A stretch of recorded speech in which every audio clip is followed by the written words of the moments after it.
Las opiniones expresadas por nuestras invitadas son propias de cada una y no reflejan necesariamente la postura de este espacio. Creemos en el diálogo abierto y en la diversidad de ideas como herramientas fundamentales para la reflexión y el aprendizaje. Nuestro objetivo es generar conversaciones que inviten a cuestionar, comprender y crecer juntos, juntas y juntes. Tengo los bolsillos vacíos, los labios partidos, la piel con escama cada vez que miro hacia el vacío, las suelas gastadas, las manos atadas, la puerta de entrada siempre tuvo el cartel que dijo que estaba cerrada.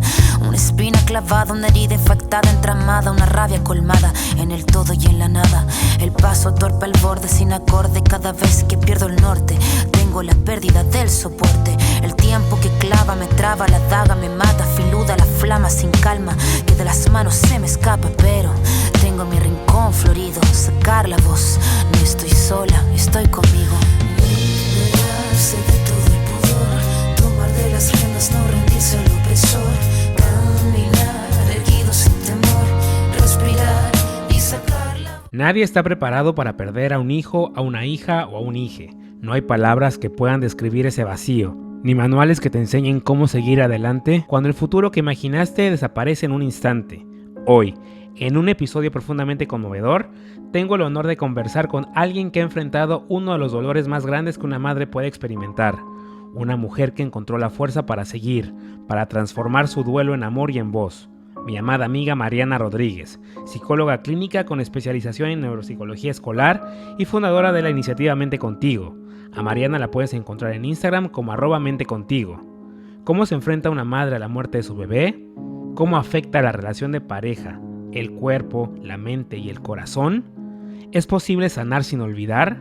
Si alguna vez te has preguntado cómo acompañar a alguien en duelo, cómo se sobrevive a la pérdida de un hijo, una hija, un hije, o simplemente quieres entender más sobre este tema del que casi nunca se habla, quédate. No olvides seguirnos en nuestras redes sociales para que no te pierdas de nada de lo que aún se viene en esta jornada de la mujer. Te dejo con este episodio que no solo habla de dolor, sino también de amor, resiliencia y la luz que puede nacer incluso en la oscuridad. Te doy la bienvenida al episodio número 5 de la 6ª temporada de Cositas de Niños. Hey, escucha, ven pa' acá. Somos cositas que nadie va a callar. Rompiendo tabúes nos vamos a desatar. Vulnerables pero listos para azar. Nos dijeron no hables, ¿quién más da? Aquí estamos juntos, no hay que ocultar. Cositas de niños, vamos a gritar. Compartimos todo, sin miedo de hablar. Te doy la bienvenida a este episodio de la Jornada de Mujer de Cositas de Niños y tenemos un regreso maravilloso con una invitada de la temporada pasada, que escuchas ese episodio, pues justamente hace algunas semanas, donde hablamos del dolor. Y Mariana, bienvenida de regreso y de verdad gracias por aceptar regresar a Cositas de Niños. No, muchas gracias por invitarme nuevamente. Y hoy vamos a hablar de un tema desde tu historia, un tema Sí. difícil, un tema doloroso Mm. que muchas mujeres, muchas familias viven, que Ujú. es el duelo perinatal. Ya en el Sí. episodio anterior hablamos del dolor, un poco del duelo, cómo llevarlo y demás, pero hoy a partir de tu historia vamos a ir explorando este tema, vamos a ir viendo pues, cómo fue que lo afrontaron, qué es lo Mm. que pasó, por qué ha pasado lo que ha pasado, cómo ha sido tu proceso estos años, qué consecuencias ha tenido todo este proceso. Y creo que voy a comenzar con la pregunta más difícil de la noche y es, ¿qué pasó con Mati? Yo estaba embarazada 36 semanas con Mati. Todo el embarazo se vio normal, todas las ecografías habían salido todo perfecto, todo normal. Luego llega un momento en donde yo dejo de sentir que él se mueve. Y yo le digo, además de eso, yo estaba muy enferma, tenía un virus, entonces yo le dije a mi esposo, si mañana sigue así, nos vamos a la clínica. Pues en efecto, siguió así. Llegamos a la clínica, pues había latido, pero no había movimientos fetales. Y me hacen una ecografía. Y en la ecografía se dan cuenta de que hay algunas anomalías en el cerebro. Y ahí me dicen, vamos a cesárea ya. Esto fue como en unas 3 horas, más o menos. Vamos a cesárea, Mati nace, y de ahí las cosas básicamente van descendiendo en caos rápidamente, ¿no? Porque pues nosotros nunca nos dijeron que se viera algo raro, que se viera algo malo, hasta ese momento. Mati muere a las 12 horas de haber nacido. Él nació al mediodía y murió a medianoche. Eh, Eventualmente, bueno, eh, es un momento muy difícil y es un momento demasiado difícil de explicar lo que uno siente, lo que uno piensa. Eh, yo siempre he sido la persona, y creo que esto lo hablábamos en el capítulo pasado, yo siempre he sido una persona que es muy lógica, ¿no? Mm, y mi cerebro funciona en modo necesito arreglar, y esto es una situación que no se puede arreglar. Entonces yo lo que pensaba era, nosotros la pediatra nos iba explicando todo lo que estaba mal con Mati, y en mi cabeza lo que pasaba era cómo le traduzco yo esto a Arturo, ¿sí? Porque pues yo no soy médico, pero soy psicóloga, y todo lo que estaba mal con Mati era desde el punto cerebral. Entonces pues yo lo tenía muy claro todo lo que nos estaban explicando y lo que significaba eso a largo plazo, si se llegaba a dar un largo plazo. Eh, pero pues no nos tocó llegar a ese punto porque Mati se fue solito, entró en paro cardíaco y no lo pudieron revivir. Nosotros estuvimos allí cuando él murió. Mi miedo más grande siempre había sido ver a alguien morir, y vi morir a mi hijo. Em, pero estuvimos ahí con él, para él. Y yo digo que Mati quería nacer. Nadie se explica cómo es posible que esas dificultades tan grandes no se vieran en una ecografía antes, ¿no? Y o sea, todas las personas que nos vieron, porque yo pasé después de que Mati muere, yo pasé por pediatra, por genetista, por un montón de personas, que todos decían, en un momento creo que hasta le quisieron echar la culpa a mi ginecólogo original, y no, es que no se veía nada. Las ecografías estaban bien hechas, las ecografías se tomaron bien, todos los médicos, mi ginecóloga con mi embarazo arcoíris, que es Federico, mmm, ella me decía, yo luego fui a una ginecóloga para Fede, que era de alto riesgo, pues por lo que había pasado con Mati, y ella me decía, no hiciste nada mal, todo está bien, ¿sí? Que fue lo mismo que me dijo mi ginecólogo original. Él me dijo, tú hiciste todo bien, esto simplemente pasó, ¿no? El genetista al que fuimos nos dijo lo mismo, nos dijo, mira, no te quiero decir esto, pero la realidad es que es mala suerte. Básicamente, en términos muy sencillos, lo que pasó fue que el tubo neural, que eso se cierra en el primer trimestre, las primeras semanas del embarazo, no se cerró bien. Y al no cerrarse bien, todo esto que está acá, el cerebelo y la parte posterior del cerebro, pues no se formaron bien. Entonces, Mati al nacer no tenía la capacidad de regular temperatura, respiración, deglución, pues todas estas cosas que son reguladas acá. Mm, y pues no hay expectativa de vida con eso, ¿sí? Los médicos utilizan es incompatible con la vida, lo cual para uno como mamá es como wow.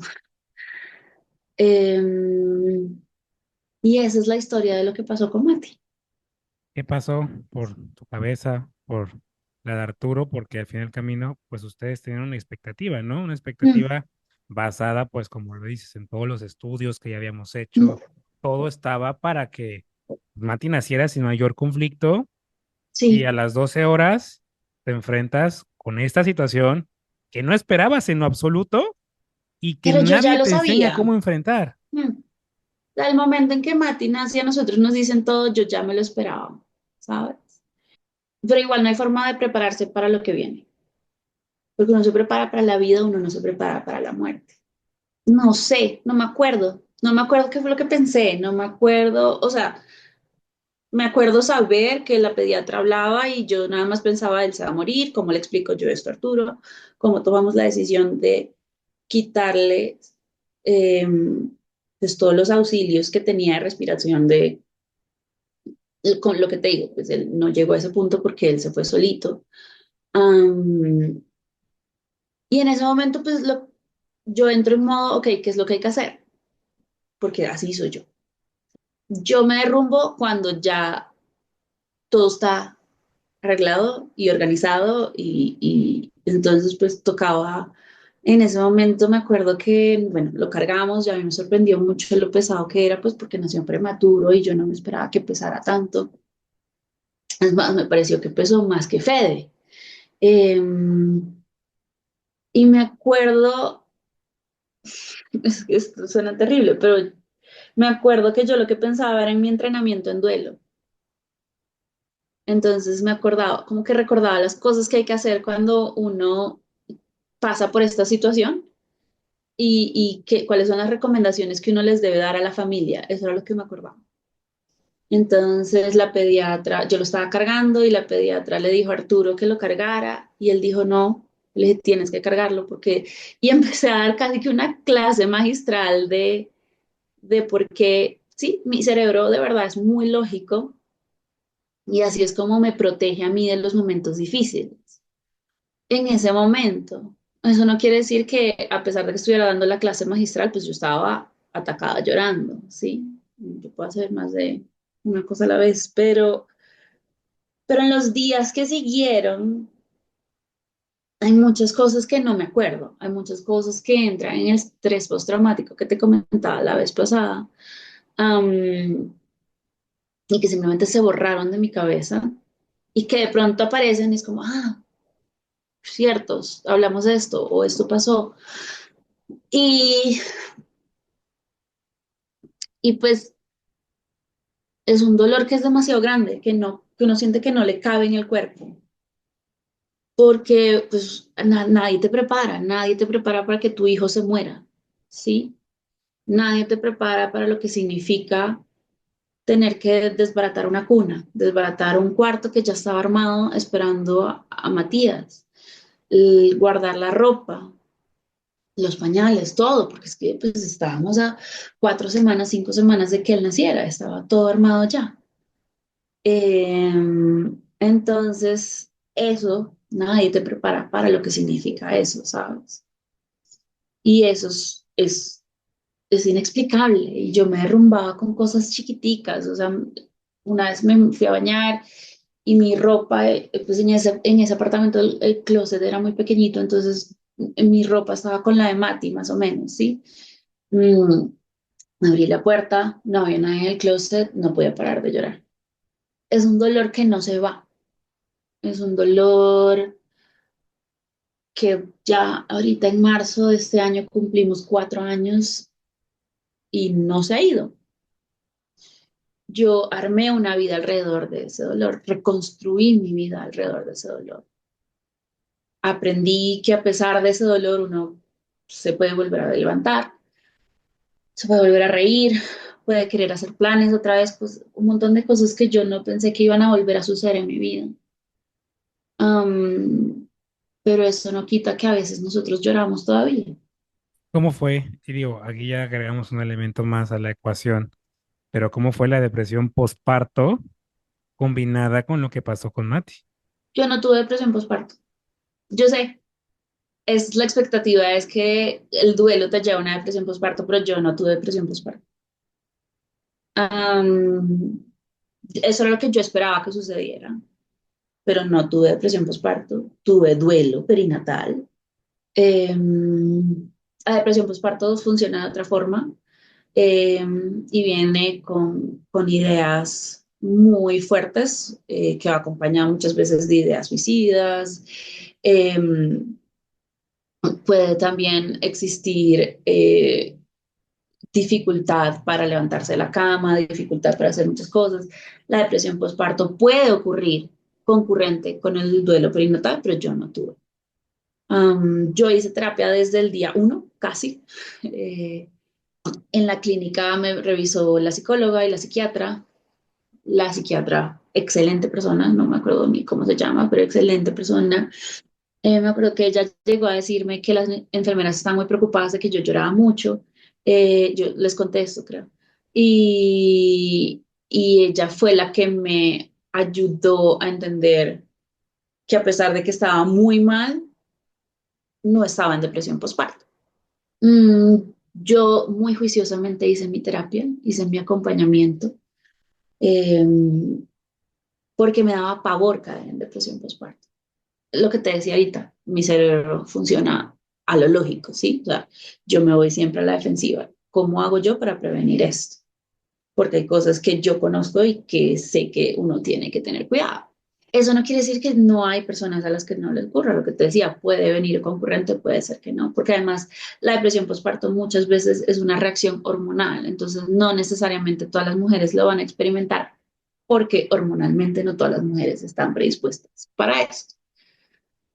Eh, yo hice primero el acompañamiento casi un año después de la muerte de Mati y luego hice, pues paralelo a eso, al final empecé a hacer acompañamiento de psicología para la parte de estrés postraumático, um, porque pues ya nosotros habíamos empezado a hablar como de la parte de volver a empezar otra vez, de buscar el embarazo arcoíris, tararara, pero todo lo que era referente a un hospital a mí me generaba ataques de ansiedad, ¿sí? Entonces escuchar el pi, pi, pi, pi, para mí era terrible, era terrible. Entonces entraron a clínica, además de que pues Fede nació en la misma clínica que nació Mati, y eso era lo que a mí me iba a tocar enfrentar. Mm, fue un proceso muy largo, fue un proceso muy duro, muy doloroso, porque es enfrentar las emociones sí o sí, no hay forma de escapársele. Y la única razón por la cual yo estoy acá sentada hablándote tan tranquila es porque lo he hablado mil veces y lo he hablado en podcast y lo he hablado en terapia y lo he hablado con gente y he dado charlas al respecto. um, pero que yo esté tranquila no quiere decir que no me duele lo que te estoy diciendo, ¿sí? O sea, um, si hay algo que yo pudiera hacer para que Mati estuviera aquí hoy con nosotros, yo lo haría, lo que sea, ¿sí? Um, pero aceptar que eso no se va a poder y que no va a poder ser fue un trabajo largo, ¿sí? O sea, nosotros conscientemente, el ser humano puede entender que alguien se murió, no necesariamente aceptamos que esa persona se murió y son dos cosas distintas.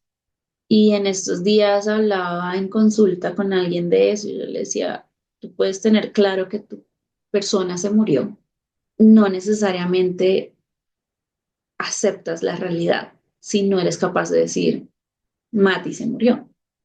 Y decías hace rato, ¿no? Mi doctora me dijo que no era mi culpa, el médico me dijo que no era mi culpa, Mm. pero ¿qué papel juega la culpa en este Uf, proceso? Porque, o sea, ¿cómo la abordaste? Digo, muchas ocasiones creemos que somos responsables, en tu caso, por ejemplo, cuando ni siquiera tuvo que ver contigo. sí, no, o sea, nuevamente, mi lado lógico me dice, tú no fuiste responsable y una de las cosas que trabajábamos en el acompañamiento de duelo es la culpa va mucho desde la decisión, ¿no? Si tú tomaste una decisión activamente que le hiciera daño a la otra persona, pues eres culpable de lo que sucedió, eres responsable de lo que sucedió. Pero yo, o sea, ella lo que me decía es, si tú pudieras hacer algo para cambiar el resultado, ¿lo harías? Sí. Tú hiciste absolutamente todo lo que te pidieron los médicos que hicieras, sí. La culpa no se va tampoco, ¿sí? En este momento ya no me siento tan culpable como me sentía al principio, porque yo decía, fue algo que comí. Además de que me acuerdo que pues, fue hace 4 años, fue en plena pandemia, ¿no? Entonces, eh, la pregunta del millón era, ¿te dio COVID? Yo no salía, ¿sí? Porque además, pues yo trabajo en colegio, nosotros nos tenían súper mega recontra encerrados. Eh, si alguien no salía a trabajar, éramos los docentes. Y no, no me dio COVID. Me dio COVID con Fede. Um, pero como a ti no me dio COVID. Me, me acuerdo, me acabo de acordar. Me entrevistaron de Secretaría de Salud a ver si me había dado. fiebre amarilla, no, algo, ya no creo que era, pero me vacunaron contra eso también por si acaso. Sarampión. Ellos me preguntaron si me había dado sarampión, porque eso podía causar algunas de las cosas que pasaron con Mati. Mm, genéticamente, perfecto. Somos compatibles, nos hicieron exámenes genéticos, pues el cuadrito así que a uno le hacen. No había nada raro, ni en el mío, ni en el de Arturo. Eso no quita que uno piense como, ¿será que fue esa vitamina que se me olvidó tomarme? Con Fede se me olvidaron vitaminas, con Fede me dio amigdalitis, una infección horrible que yo estaba titiritando de la fiebre que tenía. Me dio COVID. Yo iba a trabajar con niños, o sea, no tiene nada que ver. Y a mí me tocó aceptar eso. Me tocó aceptar muchas cosas que eran muy difíciles para mí de admitirme, porque eh, la rabia también, ¿sabes? Y las mamás que hayan pasado por este duelo que estén escuchando, quiero decirles que la rabia que sienten de ver a otra persona con su bebé saludable y que ustedes no lo tengan acá es normal, es completamente normal. No se siente bien, se siente horrible, porque además uno después de sentir esa rabia, a mí me da mucha culpa. Eh, pero eso no quiere decir que estamos como mamá deseando que el otro bebé no esté. Es que nos da rabia que el nuestro no está. Y eso es la culpa en este proceso, pero ¿cómo manejaste la culpa al empezar a sentirte mejor de cierta forma, ¿no? Al estar tomando Uh, terapia, al salir adelante, al estar como rehaciendo tu vida de alguna forma, pues también ahí mm. tenías culpa, ¿no? Claro, sí, totalmente, totalmente. Y hasta ahora yo siento culpa a veces de eso, ¿sabes? Porque en mi grupo de mamás había mamás que tenían 4 años desde que su bebé se había muerto y no se podían parar de la cama todavía y yo no había ni siquiera cumplido el año y yo ya había vuelto a trabajar, había empezado a salir otra vez, pues con Arturo. Am, y a mí me tocó entender que no tiene nada que ver con el dolor ni el amor que yo siento por mi hijo, sino es las habilidades de resiliencia que tiene cada quien, el trabajo que ha hecho cada quien, ¿sabes? Y las personas, hay una cosa que es que cuando uno resiste el dolor y cuando uno resiste aceptar la realidad que está viviendo, se mantiene, ¿sí? Lo que tú resistes perdura. Si tú resistes algo, eso perdura. Y mientras uno se mantenga en esa cosa de yo no puedo aceptar que esta es la realidad de mi vida, el dolor no va a integrarse a la vida, no se vuelve parte de uno. ¿Sí? Es como que uno se acomoda alrededor del dolor, uno se acomoda alrededor del duelo. Y lo que te digo, o sea, yo todavía lloro a mi hijo, ¿sí? Y yo todas las mañanas pienso en él y todos los días le prendemos su velita y compramos flores y les tenemos un altarcito montado. Y Fede dice, Mati, ahorita en Navidad teníamos como estas medias, las que uno pone de Navidad. Y esas las habíamos comprado con Mati, pues cuando yo estaba embarazada de Mati. Y lo que hicimos fue comprar una cuarta para Fede. Y Fede de la nada empezó a decir, mami, Dari, Mati, Fede. ¿Sí? Am, yo lo he integrado y busco formas de integrarlo en mi vida, aceptando la realidad de que físicamente no va a estar, no importa lo que yo haga. Y me duele, me da muy duro, yo, ¿qué más? O sea, Fede además ama a los niños, yo no sé si es que lleva el gen de maestra que tengo yo, que, y me da durísimo que no tenga a su hermano acá. Ver hermanitos, uff, los primeros meses de Fede, para mí ver hermanitos era muy difícil, muy difícil. En el colegio donde yo trabajo, los niños tienen 4 años o están cumpliendo 4 años y yo digo, Mate estaría entrando ahorita acá. Esas cosas no se van. Y la culpa de sentirme bien va y viene. Y es parte del arco iris también, porque ese es otro nivel de sentirse mejor, ¿sabes? Porque Fede tiene 2 años, no me da tiempo a veces ni de cepillarme los dientes, mucho menos de escribirle a Mati como le escribí al principio, por ejemplo. Mm, pero creo que además las mamás sentimos culpa de todo. Entonces,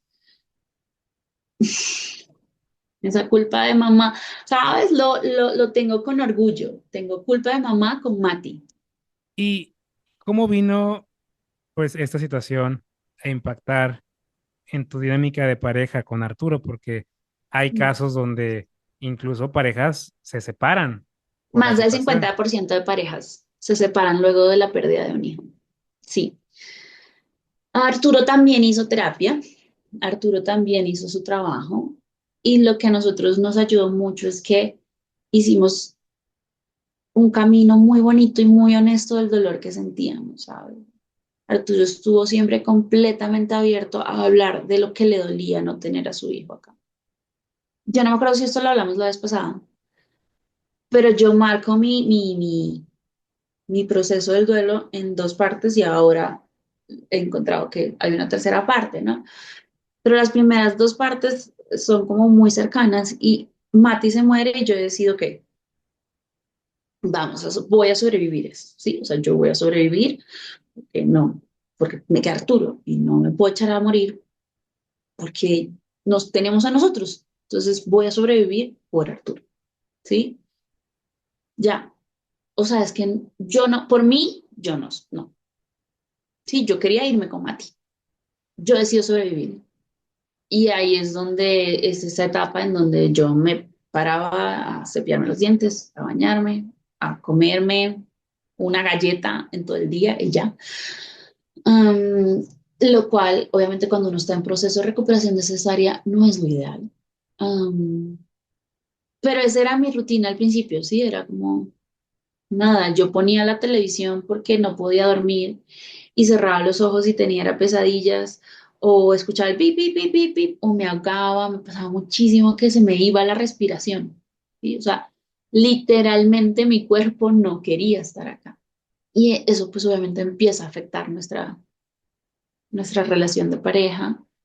Y viene un momento, tenemos una consulta, una sesión de terapia de pareja en donde yo digo que si yo tomé la decisión de sobrevivir por él, me toca aprender a vivir otra vez. Y ahí es donde yo tomo la decisión de vivir, porque son dos cosas distintas. Uno sobrevive con necesidades básicas, pero uno vive por otras cosas, por vamos a salir a comer, por ven nos arrunchamos, por quiero ver televisión, por quiero ir a trabajar, por, bueno, está bien mal lavar el pelo, por un montón de cosas que son por mí, ¿sí? Que al principio yo tomo la decisión es porque, o sea, yo se lo dije el día que nosotros salimos de la clínica después de la cesárea. Mm, yo le dije a él, vamos a estar bien.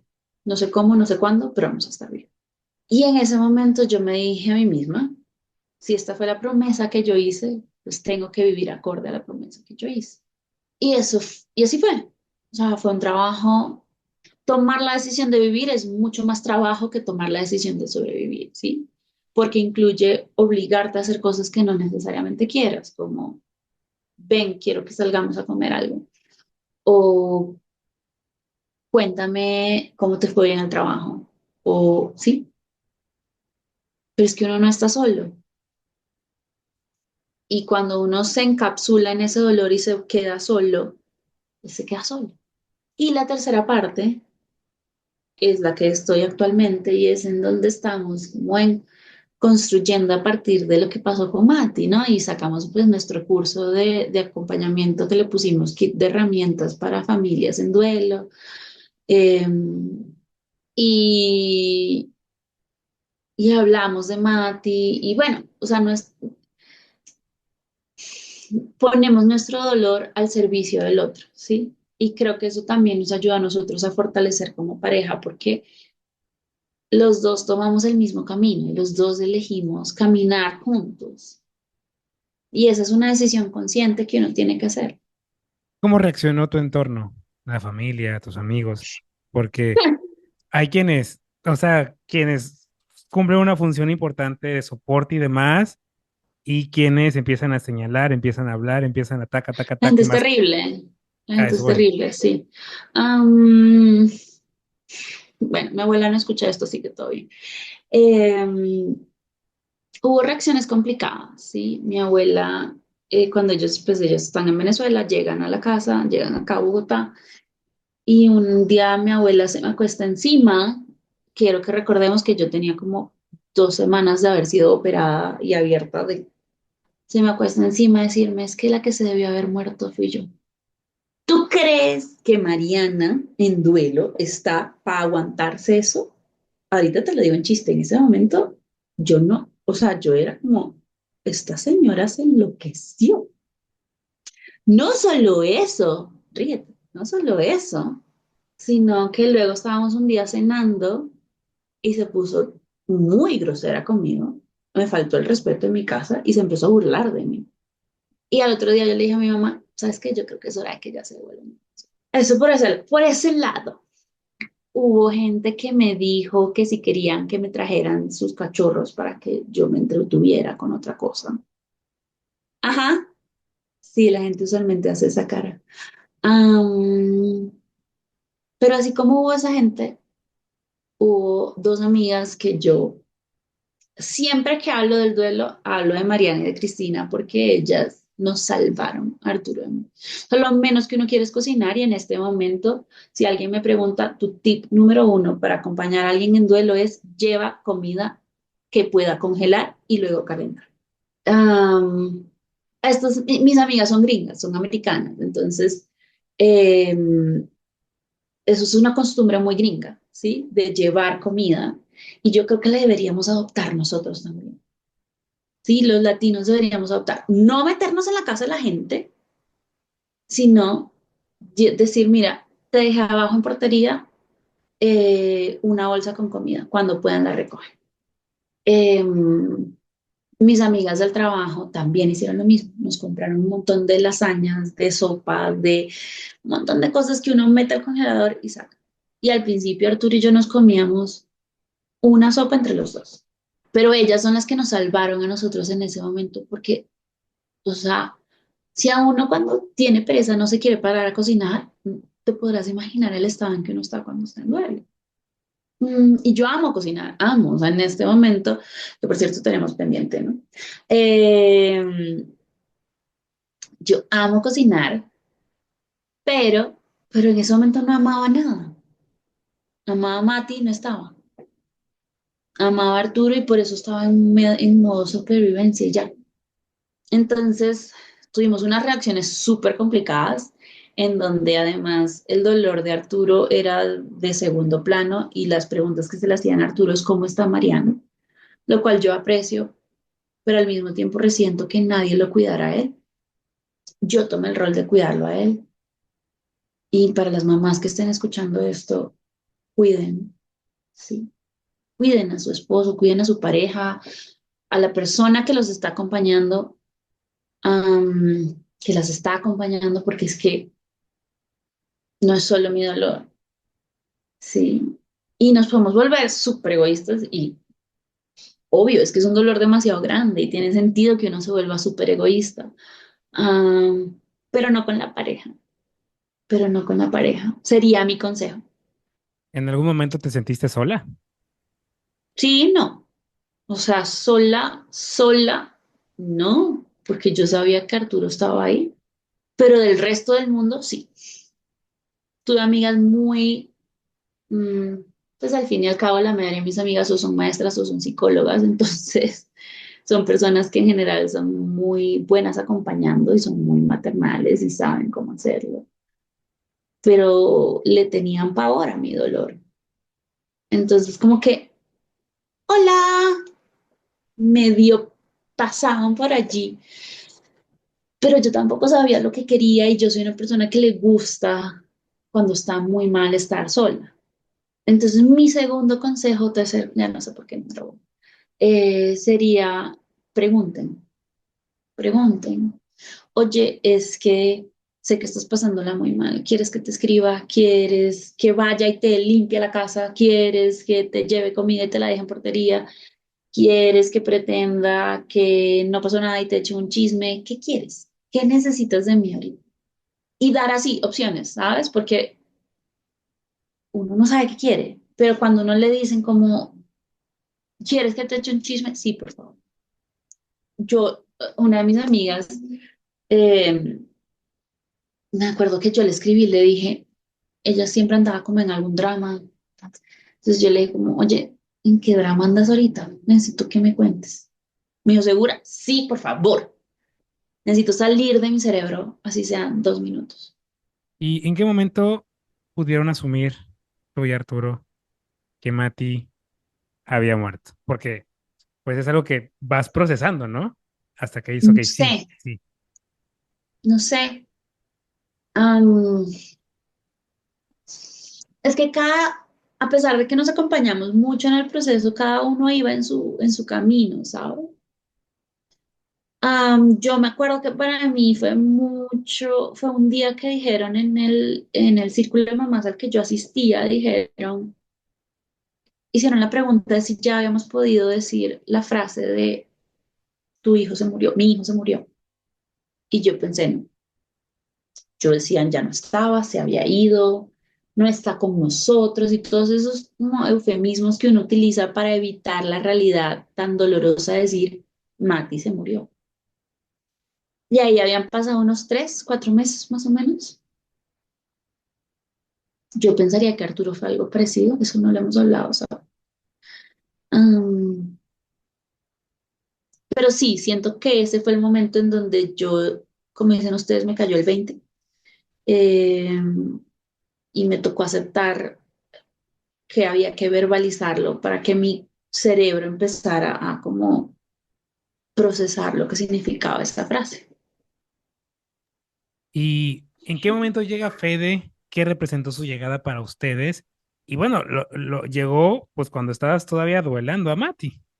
Mm, sí, porque también, y esto es pura biología, yo tengo ya 36 años, yo no me, o sea, pues Fede nació cuando yo tenía 34, yo no me podía sentar a esperar. Arturo tiene 43, entonces era como la decisión fue más de nosotros no nos podemos, si queremos tener otro hijo, sí. Y empezamos dos caminos al mismo tiempo, de adopción y de quedar embarazados a ver qué pasaba. Pues quedamos embarazados primero y acá, no sé cómo será en México, pero acá tú no puedes continuar un proceso de adopción si estás embarazada. Pues porque ellos dicen la llegada a un bebé requiere muchísima atención y es verdad, muchísima dedicación y un niño que es adoptado necesita hasta más a veces. Entonces, nosotros no vamos a meter a un niño que necesita una familia y tiene todo el sentido del mundo, ¿no? Y sobre todo ahora que tengo a Fede, yo como, uff, no tenía ni idea de lo que significa tener un recién nacido. Entonces, bueno, básicamente tú no puedes hacer los dos procesos paralelamente, pero nosotros los empezamos a ver qué pasaba. Eh, yo quedé embarazada con Fede un poquito después del año de que Mati había fallecido. Parte de mi proceso de terapéutico fue eso, ¿sí? Cuando yo ya terminé el acompañamiento con duelo, como te comentaba antes, de psicología, con mi psicóloga de toda la vida, y yo le dije, mira, yo estoy en esto, tengo esta lista enorme de miedos, ¿qué hacemos? Me dijo, vamos a darle duro. Eh, el proceso de duelo, o sea, uno lo que tiene, creería yo, o mi recomendación sería, cuando vas a empezar un proceso de buscar embarazo o buscar proceso de adopción después de un duelo, es tener claro que esta personita que viene es su propia personita, ¿sí? Eh, que no es un reemplazo del bebé que se perdió, del bebé que murió. Fede es el hermano de Mati, Fede no es el reemplazo de Mati, ¿sí? Um, es un proceso muy duro después de la pérdida, porque todo es paniqueado y cada vez, o sea, yo pasé 9 meses, pasé 39 semanas que cada vez que hacía chichi, revisaba que no hubiera sangre. ¿Sabes cuántas veces hace chichi una mujer embarazada? Muchas. Era que si no se movía yo entraba en pánico. Era que si se movía mucho entraba en pánico. Yo hice ejercicios fuertes hasta el último día. El día de la cesárea estaba levantando pesas. Fui a trabajar hasta el día antes de la cesárea de Fede. Y me acuerdo que mi jefe me decía, no te vas a aparecer acá mañana, por favor. ¿Ok? Yo sé que la cesárea es a las 2, me haces el favor y no vas a venir a trabajar. Pero era como un mecanismo de defensa para mí, ¿sabes? Porque yo, además de que trabajar con niños, tú no tienes ni 5 segundos para pensar. Es Mari, Mari, Mari, Mari, Mari, Mari, Mari, Mari, Mari. Shh, por favor. Tanto así que Fede, hay, hubo 2 niños que Federico respondía a ellos. Sí, y cuando los llevé al colegio, la cosa más rara era como si él los recordara. Yo decía, no, esto no puede estar pasando. Esto no puede estar. Pero era todo lo que ellos me hablaban y me tocaban la barriga y le hablaban a Fe en la barriga. Entonces, para mí era una forma de mantenerme cuerda. El trabajo, para mí, esa fue mi forma de mantenerme cuerda en 9 meses, en donde yo creo que ese palito salió positivo y luego Fede lloró y nos dijeron que estaba todo bien y ahí se... No me arrepiento del momento en el que tomamos la decisión. Mm, Me parece que fue el momento correcto. Seguimos haciendo mucho trabajo nosotros dos también. Am, Nos preparamos, leímos, hicimos un montón de cosas para asegurarnos que la forma en que criáramos a Fede no fuera basada en el miedo, no fuera basada en el susto de que algo le pudiera pasar, tanto así que ahorita, el año pasado, en julio, se abrió la frente. Eh, sí, pero pero esa es mi meta, ¿sí? Mi meta es que el pavor que yo siento de que mi otro hijo se muera no permee en quién es él. Y has mencionado mucho el término arcoíris y creo que vale la pena que aclaremos qué es el término de bebé arcoíris. Entonces, esto tiene como muchas connotaciones y la gente quiere decir un montón de cosas, pero la realidad es que el término arcoíris viene porque lo que te dicen es que perder un bebé es como entrar en una tormenta. Y entonces el bebé arcoíris es ese arcoíris que viene después de la tormenta. Es eso solamente. Yo estoy intentando, desde mi trabajo en acompañamiento de psicología del duelo perinatal y psicología perinatal en general, es el cambiar el término arcoíris o renombrar la cosa que el arcoíris siempre va a ser un bebé porque no todo el mundo tiene la posibilidad, ¿sí? Hay mamás que se les muere el bebé y además de eso tuvieron una cesárea horrible y perdieron matriz, perdieron útero, perdieron absolutamente todo y no pueden volver a quedar embarazadas, ¿sí? Y la posibilidad de adopción no es algo que esté abierto para todo el mundo, es un proceso y es un camino carísimo, carísimo, mm, y nosotros lo estábamos haciendo un proceso público, o sea, con el gobierno, nosotros no estábamos haciendo un proceso privado, y aún así era carísimo, ¿sí? Eh, Y sí, tener un hijo es caro, pero endeudarte antes de que llegue el hijo, pues duro, ¿no? Eh, y hay un montón de cosas que hacen que no todo el mundo tenga la posibilidad de tener un bebé después de la pérdida de un hijo. Entonces, yo quiero que el arco iris sea más allá de eso, y yo siento que mi arco iris es la parte de mente contigo también, ¿sabes? De acompañar a las mamás, de aventurarme a una cosa que ya en este momento no hablo tanto del duelo perinatal, sino que hablo también de mi aventura con Fede y todo lo que significa ser mamá y todas las cosas que voy aprendiendo, porque la maternidad también es muy sola. Eh, pero creo que es algo que nunca me hubiese aventurado si no hubiese sido por Mati, ¿sí? Entonces, mi arco iris, más allá de Fede y de todas las cosas que hace, porque es un personajazo, eh, es todo lo que me regaló Mati, ¿sí? Me regaló ser mamá, me regaló perderle el miedo a decir las cosas. La confrontación es algo que me cuesta un montón, pero yo ahora me lanzo. ¿No le gustó? ¡Ah! Mala suerte. Em, Perderle el miedo a muchas cosas. Mati me ayudó a eso, porque lo que te decía al principio, mi miedo más grande en la vida era ver a alguien morir. Y vi a mi hijo morir. Y acá estoy, parada, respirando, haciendo chistes. Me acuerdo que Ángela, la persona que me acompañó en el duelo de Mati, me decía, te prometo que vas a hacer chistes y te vas a reír otra vez. Yo decía, esta vieja está loca. Pero sí se puede. No estás loca, Ángela. Perdóname. Pero es un trabajo largo, es un camino largo. Y hay que llegar a ese punto antes de buscar otro bebé. Sería mi otro consejo. Poder respirar, poder sentir tranquilidad, poder sentirse feliz, feliz. Y eso no solo. Y el man no le gusta dormir. Y jode, y llora, y se para, y yo llego exhausta al trabajo y a él le vale 5 que yo esté cansada, ¿no? Eh, y si además de eso te toca hacer todo esto con un duelo no resuelto, ahí es donde la depresión postparto puede salir. Ahí es donde la depresión, así no sea postparto, puede salir.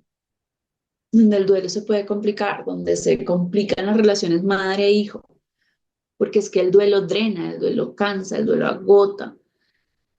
Y la maternidad también. Hay mamás que tienen ya hijos y les toca vivir el duelo luego. Pero es distinto porque ese hijo anterior es una persona distinta, ¿sí? Pero cuando buscamos un bebé para tapar el dolor, porque el dolor no se va, el dolor está ahí.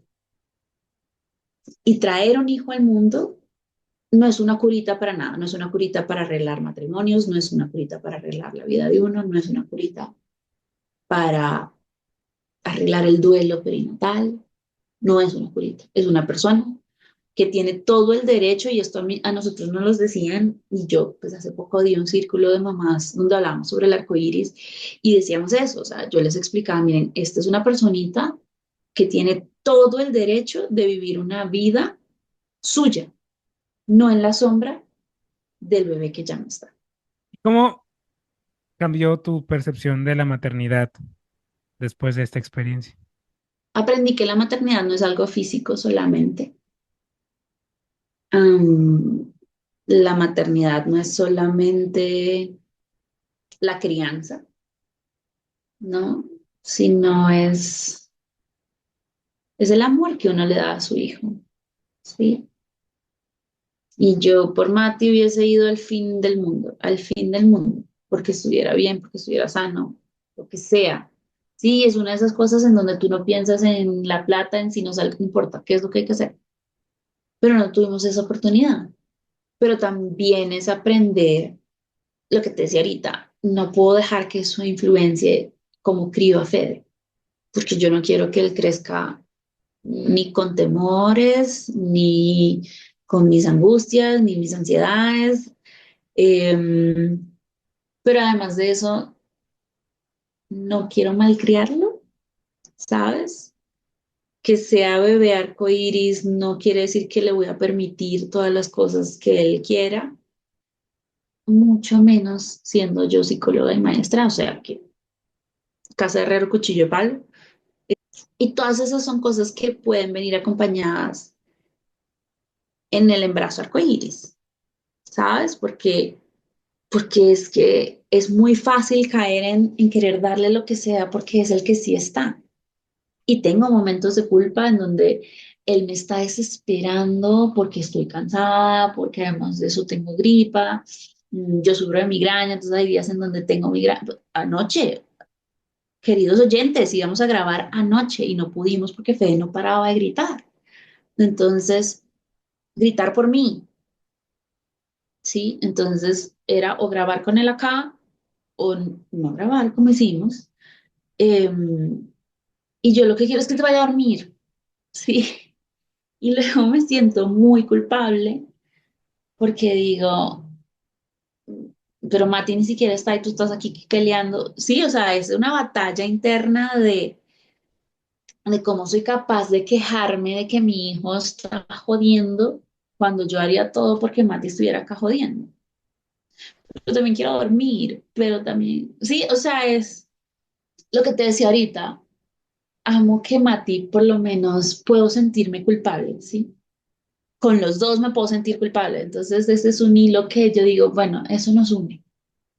Y este no fue tu caso, pero en tu experiencia, ¿cómo Mm, responder a eso? Porque leía yo cuando preparaba la entrevista, ¿no? Que hay mujeres que sufren de infertilidad o mm, incluso que necesitan una histerectomía después de una pérdida de un mm. bebé. ¿Cómo enfrentar todo esto en conjunto, Mariana? Sí, la infertilidad secundaria es muy común después de una pérdida, pues es muy común, en general la gente no lo sabe, pero tú puedes tener un bebé y luego, por alguna razón del universo, todo puede verse normal y aún así no quedan embarazados. Y sucede cuando hay pérdidas y creo que sucede o se siente como más notorio cuando hay una pérdida, porque una cosa es tener infertilidad secundaria cuando tienes un hijo vivo acá o una hija viva acá, a cuando no, sí es mucho más doloroso. Y la histerectomía también, porque hay pérdidas que vienen, es porque el bebé se muere dentro de la barriga y la mamá no se ha dado cuenta y entonces eso genera un montón de complicaciones en donde la única forma de salvarle la vida a ella es esa. Y mi consejo ahí es buscar acompañamiento, ¿sabes? Hay cosas que son muy difíciles de aceptar, muy difíciles de vivir, sobre todo en una sociedad que nos dice que nuestro valor está arraigado en ser mamás, pero en una sociedad que además no nos reconoce como mamás cuando se mueren nuestros bebés, pero además en una sociedad que no hace un apoyo ni un acompañamiento materno perinatal, a menos que sea para decirte que tienes que tener el bebé porque sí o sí es una vida, pero es una vida mientras te lo pueda controlar. Luego de eso de ayudarte en vitaminas prenatales, en guardería después de que el bebé nace, pañales, tarara. Sí, entonces es una sociedad que nos impone un montón de cosas que se meten con la cabeza de uno. ¿Mm? Yo quise ser mamá toda la vida, o sea, yo era la que jugaba con muñecas, con Barbies, y todas eran mis bebés, y pues además de eso, tengo más de 15 años trabajando en educación en primera infancia, o sea, claramente soy una persona que es maternal, que le gustan los niños. Eso no quiere decir que todas las que trabajamos en primera infancia quieren ser mamás, pero pues en mi caso es así, ¿no? Y que mi primer hijo se muriera es como, no sé cómo explicarte, no sé cómo explicar el desconcierto que yo sentí en ese momento. Entonces, cuando viene la infertilidad, cuando viene la esterilidad, que son dos conceptos distintos, um, eso no se puede vivir sola, no se puede vivir sola, porque el estigma que existe alrededor de, bueno, ¿y cuándo van a intentar tener otro? Porque nos lo dijeron a nosotros, ¿sí? Eh, y gente muy cercana a nosotros nos decía, bueno, yo creo que ya esperaron suficiente y Mati no tenía ni un año muerto. La gente se tiene que callar, la gente se tiene que dejar de meter, lo que hablábamos ahorita, ¿no? Como dejen de ser tan impertinentes, dejen de meterse. Um, pero como ellos no van a cambiar, toca a uno ir a terapia para lidiar más que todo con esas cosas, ¿sí? Porque es muy difícil querer ser mamá y no poder tener un hijo. Y es mucho más difícil, o no sé si mucho más difícil, pero también es muy difícil querer ser mamá después de un duelo, porque soy mamá, pero físicamente no tengo a mi hijo acá. Entonces, lo que implica de querer criar, de querer maternar, no lo puedo hacer como yo lo quisiera hacer. Y además de eso viene esta cuestión de físicamente no me está colaborando mi cuerpo y hay una desconexión con el cuerpo y uno en general siente que el cuerpo de uno lo defraudó, porque si mi cuerpo está hecho para criar bebés y para tener bebés, ¿cómo es posible que mi hijo no esté acá? Entonces, eh, el consejo es busquen acompañamiento, busquen ayuda de especialistas. Si son personas que han pasado por eso, mejor. pero que sí sean especialistas. Creo que esto también lo hablaba la vez pasada. Por favor, busquen de verdad psicólogos que sean psicólogos de verdad o psiquiatras de verdad, um, y que estén especializados en eso. ¿Qué aprendiste de ti en todo este proceso? Uy, esta es mi frase favorita ahora. Yo puedo hacer cosas difíciles. Yo siempre me consideré como una persona que no podía con las cosas difíciles de la vida. Resulta que puedo con cosas muy difíciles y aprendí lo resiliente que soy. No sabía tampoco que era resiliente. Yo pensaba que a mí me tumbaba una hoja. Mm, pero aprendí que puedo hacer cosas difíciles. Aprendí que soy resiliente y que puedo estar acá para, a pesar de que me dieron una tumbada muy dura.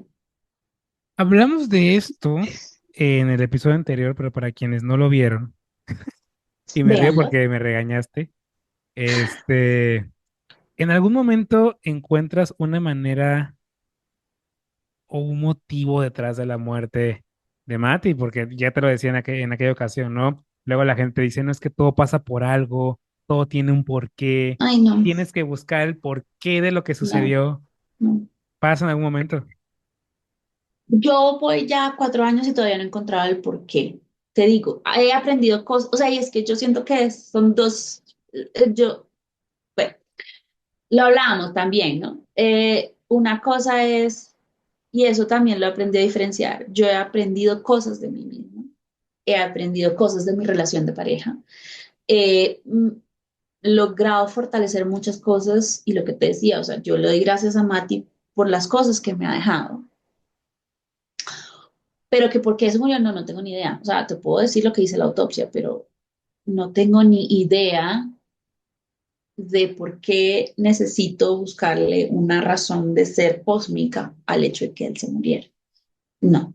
He aprendido muchas cosas gracias a él, he crecido muchísimo gracias a él, pero al final del día cierro los ojos y lo que quiero es que tener a mis 2 hijos vivos, sanos, saludables, corriendo por la casa. Y en el episodio anterior decías que permitirse estar bien y duelear Uh, es una de las maneras de honrar el amor por la persona mm. que ya no está, pero ¿cómo una madre puede convencerse de ello? Porque no creo que sea algo fácil. No, no, no, no, no, no. Mira, yo tomé la decisión radical de no leer absolutamente nada sobre mamás en duelo, porque yo decía, con mi dolor me basta y me sobra. Eh, y yo soy muy empática y yo me conecto demasiado con el dolor de los demás y las emociones de los demás y yo decía, no puedo, o sea, no puedo, no puedo. Eh,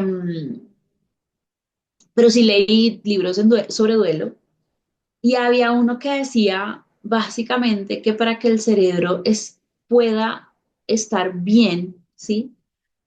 Porque el cerebro se han observado que cambios físicos en el cerebro durante los momentos de duelo. Entonces, esto era una neuróloga y ella decía, mira, uno en el duelo necesita dos cosas. Necesitas duelar, necesitas meterte en el dolor, hundirte en el dolor, atravesar esas emociones, hablar, tener rabia, lanzar cosas, pelear, gritar, llorar. Todo eso es necesario. Pero para que tu cerebro se mantenga sano, tienes que permitirte momentos de ocio, tienes que permitirte momentos en donde no estés pensando en eso, o si estás pensando en eso, no sea el pensamiento principal, pero tienes que permitirte ver el reality show que es malísimo de esos los que cambian pareja y bueno, en fin, los que el del Love is Blind, todas esas cosas que uno son terribles, pero pues te ayudan a desconectarte. Tienes que permitirte leer novelas ridículas del libro, ¿sí? Tienes que permitirte salir a comerte una pizza con tu pareja, con tus amigas, salir, tomarte un vino. Sí, tienes que permitirte no pensar en el dolor tan hijueputa que estás sintiendo. Porque eso es lo que hace que tu cerebro pueda sanar. ¿Sí? Y esto lo hemos hablado mil veces, lo hablamos la vez pasada, esto no quiere decir que el dolor del duelo se va a ir, sino quiere decir, sanar quiere decir que puedes reconstruir una vida alrededor de ese duelo. ¿Sí? Y creo que cuando podemos entender que sanar tiene otro significado y sanar no es siempre, aquí no pasó nada, sino sanar es otra cosa, sanar tiene otras connotaciones, ¿sí? La herida de Fede en la frente sanó, está cerrada, está seca, está perfecta, pero hay una cicatriz. Tiene 2 años. Es posible que la cicatriz se desaparezca. Es posible que llegue a los 36 años con su cicatriz acá, porque el man quiso seguir derecho unos escalones con una bicicleta. Eh, Así igual funciona el duelo, ¿sí? O sea, es posible que esa cicatriz se vaya haciendo más pequeñita, es posible. Es posible que se quede igual de grande toda la vida, sobre todo cuando son hijos. Pero toca tomar la decisión de vivir, de que sobrevivir no es suficiente. Y esta pregunta que ya la hemos platicado y te la hago para que quienes están alrededor pues sean más conscientes. ¿Cómo te hubiera gustado que tu entorno respondiera, que estas personas tipo tu abuela y demás Mm. respondieran a esta situación? Y también algo que platicamos en el episodio anterior, ¿no? Que la gente te dice, bueno, ya perdió uno, pero nació otro, no pasa nada. O sea, ya el otro pues ni lo conoció tanto, ni convivió tanto con él, no es problema. O sea, ¿cómo combatir este pensamiento tan irresponsable? Mira, yo hablo desde mi proceso, ¿sí? Yo soy una persona, ya lo hemos establecido, yo soy una persona muy lógica, muy racional. A mí las cursilerías no me gustan. Entonces hay cosas que no van conmigo, ¿sí? Yo no soy de las personas que necesita que tener a alguien acostado al lado todo el tiempo, porque mientras yo estoy sufriendo. Entonces mi consejo, más allá de lo que a mí me ayudó, mi consejo es estar presente, ¿sí? Hacerle saber a la otra persona, acá estoy. Oye, sé que esto es un momento muy difícil, no tengo por favor, no digan estupideces, ¿sí? No digan, ay, es que puedes tener otro, es que ya tuviste este, es que, porque, no, no, no, no. Digan, no tengo las palabras para dimensionar el dolor que estás sintiendo, pero acá estoy. Ya, ya. Anótenlo ahí. No tengo las palabras, porque es que no hay palabras, porque es que si yo que soy la mamá a la que se le murió, no tiene las palabras para explicar el dolor tan grande, ¿cómo tú que no sabes me vas a venir a decir a mí? No. Entonces está bien decir, no sé qué decir, pero quiero que sepas que acá estoy. Y es posible que no te respondan el mensaje. Es posible, bueno, ahora WhatsApp tiene como esa opción de poner un corazoncito. Es posible que eso sea lo más que te reciba. Y al otro día vas a volver a decir, acá estoy. O a los 2 días, o a la semana. Está bien. Y eventualmente esa persona va a volver a responder, porque vas a ver que tú eres una persona leal, que estuviste ahí hasta cuando no había respuesta. Pero es que toca dejar el ego en la puerta. Creo que esto lo hablamos la vez pasada, no me acuerdo porque ya no me acuerdo de nada. Y eso que escuché el capítulo. Eh, el papá de mi mejor amiga se murió a los 2, 3 meses de que murió Mati. Y en ningún momento fue una competencia de quién estaba sufriendo más. Este era un señor que era presente en mi vida. ¿Sabes? Y a mí me dolió que se muriera. Me dolió por ella. Me dolió que una persona tan buena se muriera. Me dolió que ella sintiera un dolor parecido al que yo estaba sintiendo. Pero yo dejé mi ego y mi egoísmo en la puerta. Tocas un tema importante, o sea, aquí no hay un duelo más duro que el otro. O sea, es como que yo tengo un duelo por mi papá y tú tienes un duelo por tu hijo. No hay un duelo como que digas tú, puta, no, es que tú estás sufriendo más porque tú perdiste a tu hijo y tú no estás sufriendo tanto porque tú perdiste a tu papá. O sea, ahí no hay como una competencia de cuál duele más. Y la gente usualmente baja cabeza como si el mío fuera más grande, ¿sí? Pero lo que pasa es que, por ejemplo, ahorita una de mis compañeras se murió su papá. Era un señor mayor, o sea, mi compañera podría ser mi mamá, ¿sí? Era un señor mayor. Pero ella está en duelo. Mati se murió hace 4 años. Mi dolor está ahí, pero el de ella es que se le murió ahorita, ¿sí? Eso también es parte de cómo yo me acerco a la gente. Ella no sabía de Mati, pues porque estoy en un trabajo nuevo. Eh, y le conté y le dije, mira, el duelo, o sea, le hice toda esta charla que hemos tenido hoy sobre el duelo, sobre cómo se siente el dolor, cómo el dolor se va transformando a través del tiempo cuando uno hace el trabajo, cuando uno lee, cuando uno llora y siente todas sus emociones. Y ella me dijo, no, pero es que lo tuyo es más duro. Y yo le dije, es que no, yo no estoy acá para que compitamos en el dolor, estoy acá para que sepas que si necesitas hablar con alguien y necesitas alguien que te escuche, que entienda lo terrible que es sentirse en duelo, acá estoy. Sí, o sea, es que perder un hijo es una cosa que no tiene nombre, porque es que los hijos son parte de uno. Y puede ser que sí sea más duro, pero ¿qué gano yo con entrar en una competencia con alguien de si mi dolor es más duro que el del otro? O sea, como seres humanos, como sociedad, ¿qué ganamos si entramos en competencia de yo lloro más que tú? Yo lo veo así, yo lo veo así, lo veo desde el lado de somos seres humanos, somos compañeros en esta locura que es la vida, ¿sí? ¿Cuál es el punto de que yo me pare acá y te diga, sí, te duele mucho, pero es que a mí se me murió mi hijo? Lo que te digo, es probable que sí, perder a un hijo sea, o sea, el dolor más grande que alguien va a sentir en su vida ever. ¿Mm? Sobre todo porque la expectativa de que los papás se mueran está. Yo no quiero, o sea, esa es una competencia que yo no quiero tener que ganar. ¿Y qué consejos le darías a una madre que en este momento pues está comenzando este camino de un duelo Mm. similar al tuyo? No te quedes sola, busca acompañamiento, busca ayuda, pero buscar y escuchar a gente que ha pasado por esto es clave, es supremamente importante. Buscar ayuda psicológica es importante. Ser honesta con tus emociones, aceptar que hay días más duros que otros. Habían días en donde yo no quería salir de la cama. Han pasado 4 años y yo todavía no puedo celebrar el Día de las Madres. No me gusta. Me va a tocar porque pues Fede en algún momento va a ser consciente, ¿sí? Pero por ahora puedo aprovechar que no es consciente y simplemente pretender que el día no está sucediendo. Em, y está bien, el primer año es una mierda, lo es, y hay que aceptar eso también, ¿sí?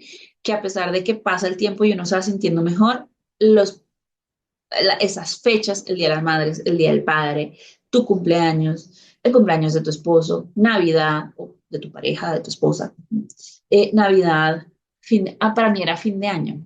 A mí el fin de año me dio durísimo, durísimo, durísimo, durísimo, durísimo. Porque, pues además, como Mati nació tan temprano en el año, él nació en marzo, cambiar de año significaba que me iba a ir a un año nuevo sin Mati, ¿sí? Porque pues el 2021 eh, y el 2020 pues yo estaba o embarazada o naciendo Mati. Entonces, todas esas cosas eran como acá en la cabeza, ¿no? Y yo creo que aceptar que van a haber días muy duros ayuda a cambiar esa perspectiva de, bueno, pero ya yo me estaba sintiendo bien mejor, entonces si estoy teniendo un día triste, eso quiere decir que no estoy, no, no quiere decir que no estás bien, quiere decir que se te murió tu hijo y que estás en duelo y que hay días que van a ser muy difíciles. Y que aprender a decir mi hijo o mi hija se murió es el primer paso de sanación. Y está bien que va a tomar mucho tiempo lograr decirlo y está bien no querer decirlo. Yo quisiera no tener que decirlo. O sea, muy chévere y todo tú, pero preferiría no estar acá y estar acostando a mis hijos a dormir. Pero es lo que es. Y desde tu perspectiva, ¿cómo hablar de ese tema? Porque yo en lo particular, no sé si porque no soy mujer o porque no soy mamá, pero yo poco veo que se habla de este tema. O sea, yo no he visto mucho al respecto. No, yo me enteré de la cantidad de mujeres a las que le ha pasado después de que Mati se murió. ¿Sí? Después de eso, muchas mujeres se acercaron a contarme lo que les había pasado y contarme sus experiencias. Eh, Y yo creo que honramos la vida de nuestros hijos cuando los nombramos. Yo creo eso. También creo firmemente que no todo el mundo se merece la historia de nuestros hijos, porque es un pedacito de nuestro corazón que contamos y que regalamos cada vez que hablamos de él o de ella. Mm, entonces, proceder con cuidado. Si estás en, sobre todo al principio, ya luego pues quizás se vuelve un poco más fácil hablarlo, pero al principio, la chica de las uñas no necesariamente tiene que saberse toda tu historia de vida. O quizás sí, depende de en dónde estás. ¿Estás dispuesto, estás en el lugar para hablarlo? ¿Sí o no? Y está bien decir, esa pregunta no la quiero responder. Está bien cuidar el corazón porque nuestro corazón es muy débil en ese momento. Entonces está bien cuidar el corazón. En el episodio anterior hablábamos de la persona segura. ¿Cómo Ah, sí. encontrar esa persona segura que te Sí, acompañe en sí, este sí. duelo por la pérdida de tu hijo? Vas a saber quién es. Vas a saber quién es porque es la persona que te sabe acompañar, ¿sí? Es la persona que te escucha, es la persona que no juzga, es la persona que es honesta contigo a pesar de que estás pasando por un momento difícil, que te dice, amiga, ya toca bañarse, amiga, ya toca que comas, ¿sí? Mm, pero que además de eso respeta tu dolor, nombra a tu hijo. Una de mis amigas, una sola de mis amigas me felicitó el Día de las Madres. Eso lo voy a apreciar toda la vida. Las mismas reglas aplican, ¿sí? Es la persona que no te juzga, es la persona que cuando sales de la conversación te sientes mejor, es la persona que alivia, es la persona que sabe escucharte, que sabe lo que necesita. Uno sabe. Sobre todo en estos momentos es cuando salen las personas que son. ¿Y en qué momento Arturo y tú se dieron cuenta que, pues no sé si sea parte de su propósito de vida, pero tú lo dijiste, poner nuestro dolor, nuestro duelo al servicio de la gente? ¿En qué momento encontraron como que eso, ese punto de... Porque hay personas que dicen, no, es que yo, es mi dolor para mí y para mí nada más. Sí, Y tú dijiste, no, yo quiero compartir, yo quiero ayudar a más mujeres en su proceso, a familias en su proceso. yo siempre he buscado cómo ayudar. Siempre, creo que, nuevamente, psicóloga, maestra, ayudar es como lo que a mí me gusta hacer. Um, y en algún punto yo dije, quiero que la historia de Mati no se quede solamente acá entre nosotros dos, ¿sabes? Y, no, y esto lo digo en el curso que creamos. No todas las familias tienen que crear cursos y tienen que crear fundaciones, ni tienen que ponerse a hablar en podcasts, ¿sí? Cada quien encuentra la forma de darle sentido a la vida de su hijo. Pero para nosotros, Arturo quería ayudar a la gente y nos sentamos un día y me dijo, oye, ¿y si hacemos un curso? Aprovechamos que tú eres psicóloga, que sabes que tienes tu entrenamiento en duelo y además que somos papás, duelo, y creamos un recurso para la gente que lo necesita. Y todo eso ha ido como creciendo, creciendo y creciendo. Eh, y así, y así fue, o sea, fue una decisión de una conversación de un día a otro. Ya. Has mencionado cómo mantienes presente a Mati, ¿no? La bota, cosas por el estilo y demás. Pero a veces la gente te dice, ya déjalo descansar. Ya, o sea, Uf, casi, casi sí, como para que lo metas en un cajón, lo encierres en sí, el closet y ahí se queda. sí, sí, sí. ¿Cómo debemos de responder? ¿Qué debemos de hacer? ¿Tenemos que guardarlos en un cajón o deberíamos seguirlos manteniendo? Pues no sé si el término correcto sería vivos en nuestra memoria, vivos en nuestro día a día, pero presentes al menos.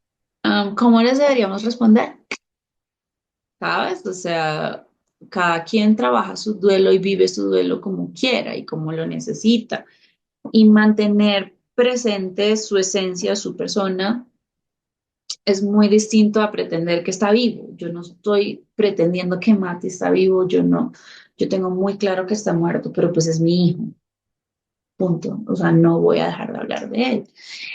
Y amigos, si no te gusta, pues ahí está la puerta, ¿no? Y he tenido muchos comentarios al respecto, no necesariamente en mi vida, pero sí de personas que me rodean y me han contado que les ha pasado esto y no saben cómo responder, ¿sí? No saben cómo atajar eso.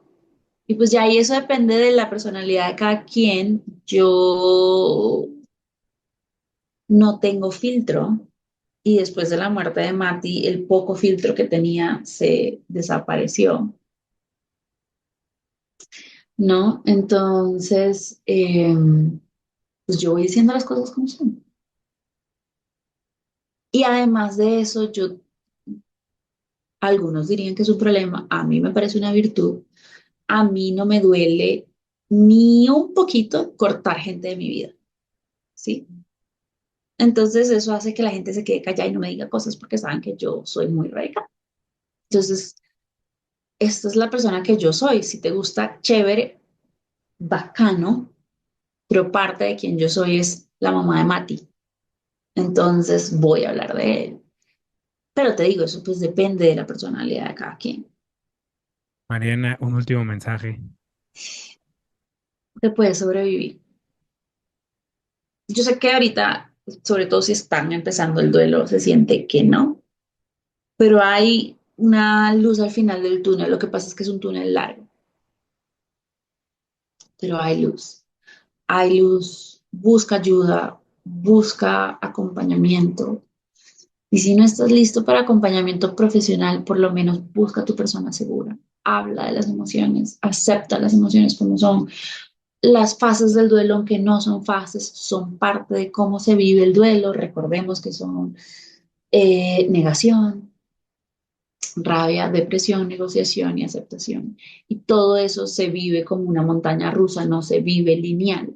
Entonces está bien que tú sientas que ya lo aceptaste y de pronto te encontraste con unos pañales que habías comprado y no habías guardado y te botaste a llorar al piso. O llegó Navidad y te dio rabia. Y te dio rabia que las otras personas tienen a sus bebés y tú no. Está bien, pero háblalo, sácalo, vívelo, enfréntalo.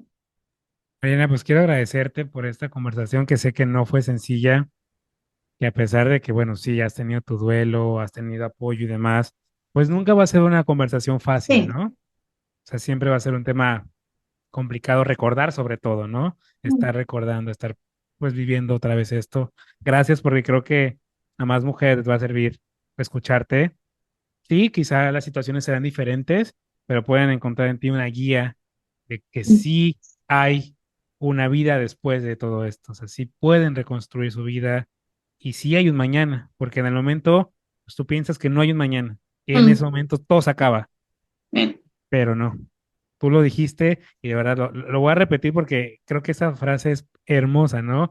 De estar bien, permitirse estar bien y duelar es una de las maneras de honrar el amor por la persona que ya no Mm, está.